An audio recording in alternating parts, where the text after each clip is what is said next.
The rainbow bridge, a lovely concept, something that has come from within us to make it bearable when our beautiful fur babies have passed on.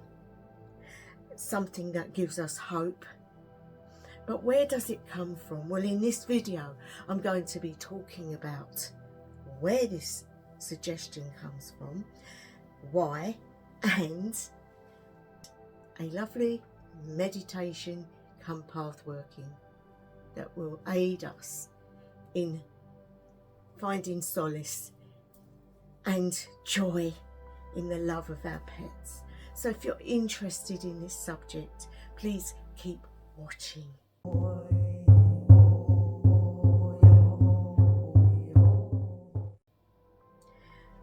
Hi guys. Firstly, I want to thank all my new subscribers and to those that are always here supporting this channel and supporting me. I really do appreciate you all, and hopefully more will join our little clan as time goes on. But today I want to talk about what happens where we think our fur babies go, what makes us believe this, and why we believe this. It's a very, very interesting subject because we are programmed, and not only programmed, but even internally in our organs there is divisions, there is rainbow bridges. The concept comes from deep within. And so this is what I want to talk about first. Where is this rainbow bridge? Well, if you look at the human brain, we have two hemispheres, the left and the right. And in the middle, the corpus callosum, which is a band of fibrous tissues that joins them both together. But there is a gap and there is a bridge. Now, when we are training in psychic work, it is renownedly understood that we have to walk across that bridge. If you are in the mundane and you are physical, you need to get into the subconscious. And so we move across that piece of tissue from one part to the other. But of course, we don't see it in our path workings and our meditations as a piece of fibrous tissue. No, we need stimulation to help us to reach the other side of the brain. So we imagine it as a bridge. And in a lot of meditation path workings, guided ones, we'll talk about all sorts of bridges, from wooden bridges to stone bridges to fluffy bridges to whatever really causes you to be able to shift. And that's what they also mean by shifting, guys. So when you shift, you're coming from one reality into another, and that is a form of a bridge. Now, this goes way back to when we're born and when we're in the womb itself, as fetuses, as little babies growing. We have the umbilical cord, and the umbilical cord is what attaches us to our parents, to our mothers, nourishing us, so enabling us to be born into the world. But what happens to that is that it is severed at birth. So there's no way you can get back. There's no way you can go back at all. And that is because it's another form of a bridge. It's a bridge between you and your maternal mother.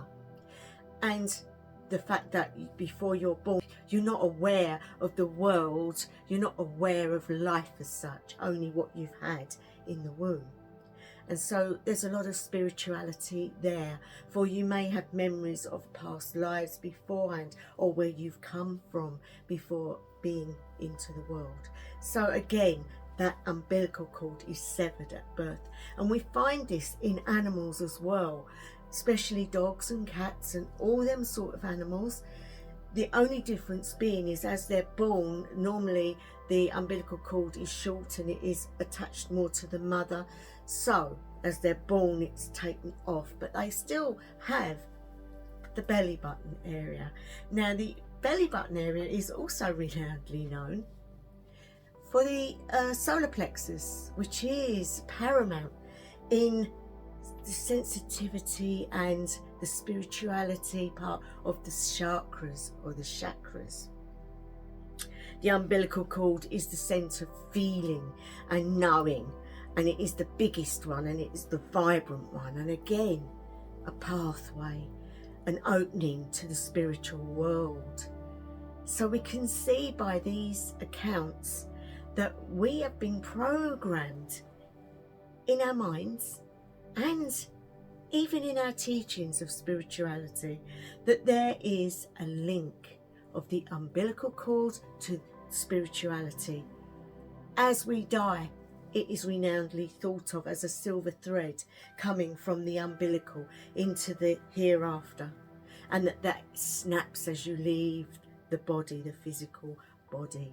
So we know that for some reason mankind needs this understanding that there is a pathway to the unknown, an attachment to the spiritual home, a part of us that is unknown but exciting to know about, a thing that gives us stability in the thought that we're not alone, that someone put us here and we're going back to someone afterwards. Imagine if you didn't have this. You would just think, what happens at the end? I came here, I'm on my own, and I'm going back to on my own.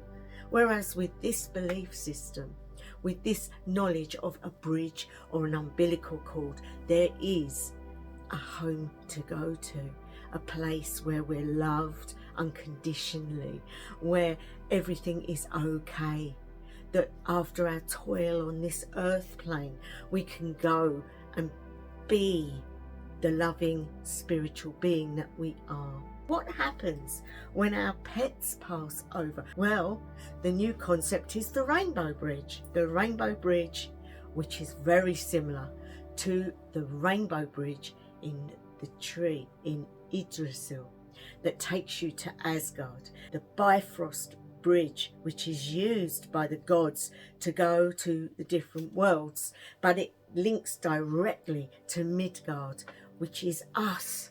It is our place, and that allows the gods to visit us. It allows them to come down, not so much for us to go up the bridge, but it's mainly for them to come down. So again, you have a concept, but it's slightly different because of Nordic mythology. It is known that Odin will come and take the warriors, probably via the bridge, back to Asgard, to his place. So I think possibly, which is where this has come from. So we have the rainbow bridge, which is a mythological place where our pets go to, a safe place, a lovely haven for them to be playing around and happy until the day comes when we go there and meet up with them, and we both go together onto the afterlife. In Norse mythology, there's not much reference made to the afterlife of animals, but there is great reverence for animals in life, and animals have specific meanings. So for example, the raven would have significance in the magical, the bringer, the messenger, the bringer of doom. The crowing of a bird would have an account. There are different things, like the wolf. The wolf would be the onlooker, the protector of a village, and the shapeshifter of the witch. So we can see that there was relevance in different animals. But animals also, for example, Thor's goats, who were sacrificed every year, but obviously became real again. They even have, things made for celebrations where it is sacrificed symbolically. So we can see that there was a link between animals and the gods in Nordic mythology. Wonderful.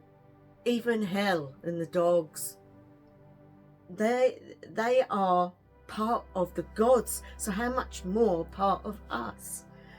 we love animals, especially spiritual people, guys. You will know a witch will love the world, and the animals mean so much to them. And it's because we know that they have a pure heart, they have a pure soul, they are pure love. There is nothing bad in them. And so, unlike us, they have nothing to repent. They have nothing to be sad about. They know life in a different way to us. When I do spiritual readings with animals, the one thing I note a lot is the messages that they send back are to comfort the loved ones here, not to say about how they are, because they've accepted what's happened. They've already done, it's done and dusted. They don't dwell on awful things. They haven't got any negativity in them. And so we see it in a different way to them. They see it as, okay, so I've passed over. That's what I'm meant to do. Humans are the only ones that have this problem with death, with having to make sense of it, because we think and overthink things, whereas animals are different. They take each day as it comes with pure love and unconditional acceptance. And that is why we love them so much. It's because they do this. They don't hold grudges. They are here for us. They love us. And they know they're not here for a long time. But they give of themselves the whole time. And that is what we rely on, because humans let each other down. So we have a beautiful fur baby that's always there for us. We are devastated when they pass. We have to make sense of it. And so this story of the Rainbow Bridge was invented. There is a place that the animals go to, guys. There is a wonderful place that they go to. And you can't name it. So it is great to just name it the Rainbow Bridge, because in a way they do wait for us, because unconditional in life is unconditional in the afterlife. They know how much we love them, and they know how much we grieve them, and so they do come back and they do keep an eye on us. But they also go to this beautiful place where the gods and the goddesses walk. The ones that love the animals will walk in the evening time, in the twilight hours, and they will go and they will help the new ones that have passed over, that are sad to leave their owners but understanding at the same time, but keep looking back. And so the gods and goddesses will come and will give them unconditional love and protection. And so they stay in this wonderful place where they are happy. They are with all their brothers and sisters, and they spend time in pure joy, doing the things that maybe they didn't get a chance to do on the earth plane, on Midgard. And of course, it's us that's here, that's broken-hearted, that has to put the pieces together again. And sometimes they even, the ones that we've lost, even put suggestions into your mind while you're asleep at night. They come to us in our dreams. Some people physically see them in spirit, or they get the idea of what it is they need to be doing. So as a pet communicator myself, as one that gives readings of those that have passed over, often they will have one last message that they want to get across, that they just want their owners to realise that they are still around. And by doing that, it helps the grief of the person that's lost them. For example, a certain thing that they may have done in life that no one else would know, that no one else but you would know. And they will give that message. And that, just that in itself, gives a lot of joy to the person, because how did you know that? How? There's no way you could have known that, which proves that they have they've gone on, but they're still alive in spirit, and they haven't forgotten you. So this video, I just wanted to talk about this because people hold these griefs deep, and there's nothing worse than losing your fur baby. I really, as an animal lover, as one that is incredibly lucky to have had so many beautiful pets over the years, understand that love, that when it's gone and withdrawn from you, how much it hurts. But also they know that too, and so they try to make their presence known. They do visit us, especially when we are unhappy or there's something going on. As in life, they want to be there for you, but they're not unhappy because they still have this wonderful place that they also go to, and all their families are there, all their lovely animal families are around them. And it's not just pet dogs and cats, it's all animals, from lions and tigers to sharks and giraffes, and you name it, they're all there, because the universal energy is for everyone. And that's why there are plants in the afterlife. Why do you think there are plants and flowers that bloom to a fantastic state that they would never have got to on the earth? Because people say a plant is reborn. It's like us. We have to die to be reborn, don't we?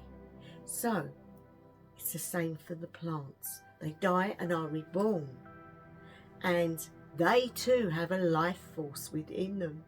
And so when they go to the afterlife, it is known by people that have gone and come back that the plants were singing. The plants were moving around and singing, not literally with a voice, but with a sound of joy, of perpetual joy. And that is what death is. It's not death, it's just a change of circumstances, of the fact that our bodies cannot sustain us for longer than it's got. And so our spirit has to move on. It has to go somewhere else. So it goes home. It goes to the place of pure joy, of knowing, of love, of understanding. And of course, different religions around the world will have you believe certain things, which is all aimed at helping you to come to terms with it. Because as humans, we find it so hard when we lose our loved ones. We can't comprehend that something can just finish. And that's why in our religions we have afterlives. But spiritually there is. We do not stop. It's like life is a circle, never ending, never stopping. It's a circle that goes around and around and around. Like infinity, like the infinity sign, it is constant. And so, this is where I wanted to come to. As a pet reader, I can tell you the place they go to is so beautiful. It is in our mindset that death is the end, and it isn't. It's great to get proof that they still exist, and some of the stories are quite funny. I remember once before I had a lady who, she had a Scottish dog. Now she lived in Scotland and she had this lovely little Scottish terrier and she didn't tell me anything about him, but he passed over and she was absolutely devastated, and somebody put her in touch with me, and I remember her ringing me and she was crying so much I could hardly understand anything she was saying, but we finally got her to calm down, and I said, right, if you send me a picture through the phone, I'll see what I can get. But before she did that, this beautiful creature, I think he was called Barnaby or something like that, came through, and he came through with this tartan coat on, and he was trying to get it off, and I've said, "Oh, hi, is that you, Barnaby?" And he looked at me and he went, "Oh yes." And the funniest part was, guys, sometimes I get pictures, but sometimes I get a little voice, and this guy was speaking in a little Scottish voice, and I just thought it was hilarious when his owner was speaking in Scottish voice, and then I'm hearing a small little Scottish voice, very gruff because it was a male, and it came through. He said, "At last I can take this thing off, I hated it." And it was like a little bell on his collar. He goes, "And that also, I hated it, but I love my owner." And I know she meant the best for me. And I had a thing about getting out of the house, and she could find me if she could hear the bell. So I understand, and I love her so much. And this message had her in absolute stitches. She said he had this tendency, when we put the coat on him, he used to go like that with his head, like he was trying to get it off, and then he'd shake his head with the bell and give me the most filthy look. And I said, "Well, yeah, he's telling me he hated it." She said, "I know." She said, "But I loved him so much, and I just wanted to keep him warm." She said, "And I love tartan." So guys, you can see they have a sense of humour, and when they come back they can say it as it is, and sometimes those sort of messages can really help somebody. I had another one where the cat was showing me where he lived, and he used to look in to the living room on the outside where the window was, and he's showing me where he's in outside the garden, and he's grabbed this mouse and he's bringing it, and he's standing at the window and he's banging it on the window, and the owner's in there and turns around and going, "Oh no, not another one." There'd be all blood up the window. Well, his gruff message was, "Well, I don't do that anymore. We're friends now." And well, it tickled me pink, because what he was basically saying is, yeah, I killed them while I was alive because I was trying to give my owner these beautiful presents that she didn't seem to like. But I just wanted her to know that I don't do that anymore. And she started laughing because she could remember the times that she had to keep cleaning the window because he'd whacked this poor little mouse on the window, and obviously it was dead. But he thought he was giving her a gift. And so another example. You also get the other sort that come through, and they just want to show their owner that they're still with them. And so a beautiful, absolutely full of fur. It was like a little fur ball of life, a little puppy, and it wasn't very old, but it had died in the bed with the owner. They knew when they bought it that it had this condition and that it wasn't going to live very long, but they got so attached to this beautiful little fur baby. So the message that came through was, I really appreciated the love that you gave me, and I will always be in your bed with you when you need me, and I'm going to show you very soon. Now the lady went, "Oh yeah." Anyway, she rang me up about a week later and she said, "Oh my goodness," she said, "I woke up in the middle of the night and I could feel her there, like where she used to be. And I looked down, obviously there's nothing there, but I could feel her. I could feel the fur, I could feel the warmth, and I felt the love." She says, "I cannot thank you enough, because I would never have understood that unless I'd been told."